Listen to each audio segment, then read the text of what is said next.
సోమరి దారిలో సింహమున్నదనును, వీధిలో సింహమున్నదనును.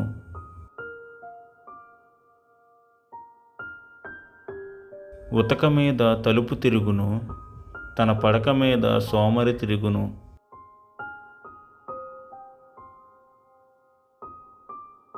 సోమరి పాత్రలో తన చెయ్యి ముంచును, నోటి యొద్దకు దాని తిరిగి ఎత్తుట కష్టమనుకును.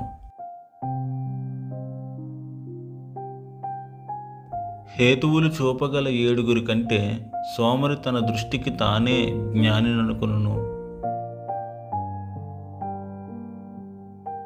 తనకు పట్టని జగడమును బట్టి రేగువాడు దాటిపోవుచున్న కుక్క చెవులు పట్టుకొని వానితో సమానుడు.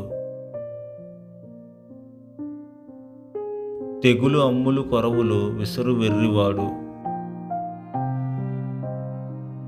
తన పొరుగువాని మోసపుచ్చి నేను నవ్వులాటకు చేసితునని పలుకువానితో సమానుడు.